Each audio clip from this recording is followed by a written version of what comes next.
Isaiah chapter 52.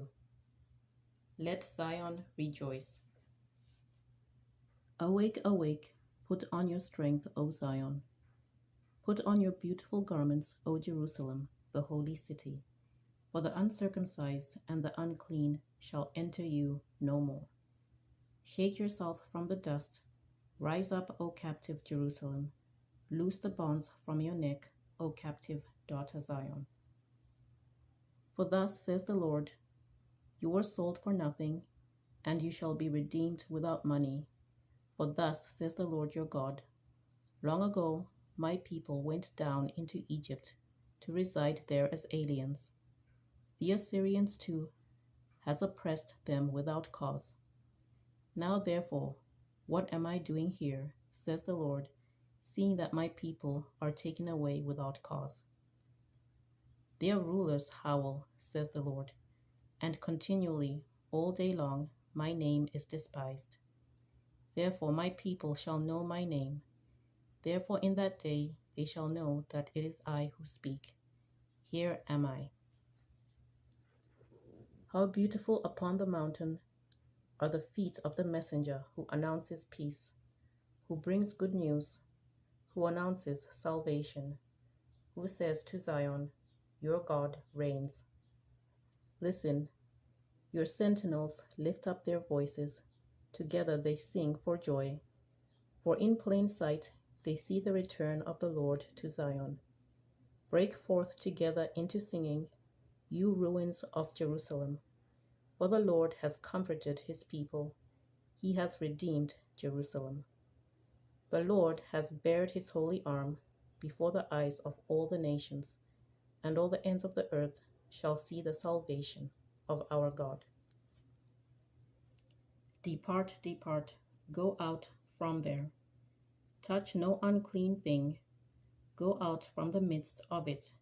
Purify yourselves, you who carry the vessels of the Lord. For you shall not go out in haste, and you shall not go in flight. For the Lord will go before you, and the God of Israel will be your rear guard. The suffering servant. See, my servant shall prosper. He shall be exalted and lifted up, and shall be very high. Just as there were many who were astonished at him, so marred was his appearance beyond human semblance, and his form beyond that of mortals. So he shall startle many nations. Kings shall shut their mouths because of him. For that which had not been told them they shall see, and that which they had not heard they shall contemplate. Chapter 53. Who has believed what we have heard? And to whom has the arm of the Lord been revealed? For he grew up before him like a young plant, and like a root out of dry ground. He had no form or majesty that we should look at him, nothing in his appearance that we should desire him. He was despised and rejected by others, a man of suffering and acquainted with infirmity, and as one from whom others hide their faces. He was despised, and we held him of no account.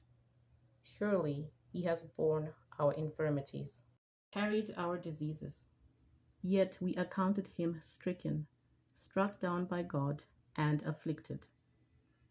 But he was wounded for our transgressions, crushed for our iniquities. Upon him was the punishment that made us whole, and by his bruises we are healed. All we like sheep have gone astray. We have all turned to our own way, and the Lord has laid on him the iniquity of us all. He was oppressed and he was afflicted, yet he did not open his mouth. Like a lamb that is led to the slaughter, and like a sheep that before its shears is silent, so he did not open his mouth. By a perversion of justice he was taken away. Who could have imagined his future?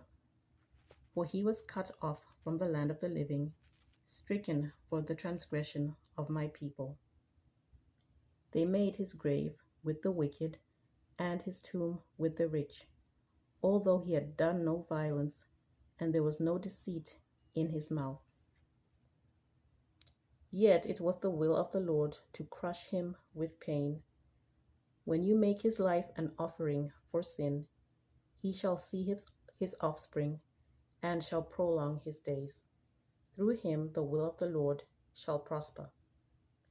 Out of his anguish he shall see light, he shall find satisfaction through his knowledge.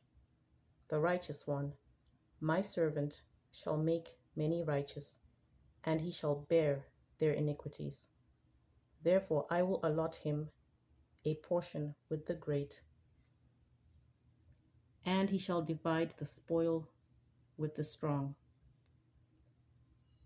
Because he poured out himself to death, and was numbered with the transgressors, yet he bore the sin of many, and made intercession for the transgressors.